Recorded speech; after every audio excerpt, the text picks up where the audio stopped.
രണ്ടാമതൊരു കാര്യം പറയാനല്ലോ എന്താ വെച്ചാല് എനിക്ക് പിന്നെ നമ്മളെ പിന്നെ ദാൽ തടാകം പോലെ അതേമാതിരി ഗൾഫ് സൂക്ക് പോലെ എന്നൊക്കെ പറഞ്ഞുകൊണ്ട് ഞാനൊരു പദ്ധതി പറഞ്ഞിനി നമ്മൾ ഓടായിക്കല്.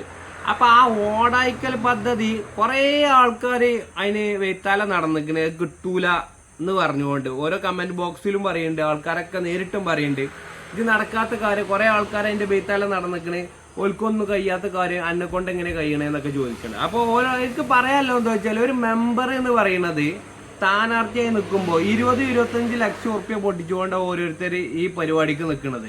ചുരുക്കി പറഞ്ഞാല് ഇങ്ങോട്ട് എന്തെങ്കിലും കിട്ടുന്ന പദ്ധതിക്ക് മെമ്പർമാർ ഉണ്ടാകുള്ളൂ. ബെയ്ത്താല നടന്നിട്ട് കാര്യമുള്ളൂ. ഓൽക്ക് സമയം വെറുതെ ചെലവാക്കാൻ കഴിയൂല. ഇത് നാട്ടുകാർക്ക് എന്തെങ്കിലും കിട്ടുന്ന സംഗതിയാണ്, അത് മനസ്സിലാക്കി. നാട്ടുകാർക്ക് നാട് മാറുന്ന സംഗതിയാണിത്. അല്ലാതെ അവിടെ ഒരു പിന്നെ പെർമിഷൻ കൊണ്ടുവന്നാല് ഒരു മെമ്പറെ കീസിക്ക് ഒന്നും കിട്ടൂല. അതുകൊണ്ടാണ് അയിമക്ക് വല്ലാതെ ആരും തുനിയാത്തത്. അതിന്റെ വെയ്ത്താല എനിക്കൊരു ചാൻസ് തരിങ്ങള്. ഞാൻ നിങ്ങളോട് ഒരു കാര്യം പറഞ്ഞുതരാം. എനിക്കൊരു ചാൻസ് തരിക, ആ പദ്ധതി ഞാൻ അവിടെ നടപ്പിലാക്കിയാണ് കാട്ടിത്തരും. ഇത്രേ ഞങ്ങളോട് പറയാനുള്ളൂ. ഞാൻ ഇതൊരു ഓടായിക്കത്തെ മാത്രം വിഷയം. ഞാൻ ഇപ്പൊ ഉദാഹരണം ഓടായിക്കത്തെ പറഞ്ഞുള്ളൂ. ഇപ്പൊ നമ്മളെ ബാക്കിൽ കാണുന്ന കൊല്ലങ്കോട് മാറി നിൽക്കണ, പാലക്കാട് കൊല്ലങ്കോട് മാറി നിൽക്കുന്ന പ്രകൃതി ഞങ്ങള് ബാക്ക്ഗ്രൗണ്ട് കാണുന്നുണ്ടാവും.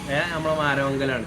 ഇതുപോലെ ഒരുപാട് സ്ഥലങ്ങളുണ്ട് പമ്പാടി, 1-2 സ്ഥലങ്ങളൊന്നുമല്ല. ഇതിനൊക്കെ ഒരു മാറ്റം വേണം. അപ്പൊ മാറ്റത്തിന്റെ ചിഹ്നമായ ചൂലിന് നിങ്ങൾ ഓരോ വോട്ടും ചെയ്യുക. ഇപ്രാവശ്യമെങ്കിലും നിങ്ങൾ ഒരു വോട്ട് ചൂലിന് തന്നാൽ നിങ്ങൾക്ക് 5 കൊല്ലം കൊണ്ട് ആ മാറ്റം തിരിച്ചറിയാൻ കഴിയും.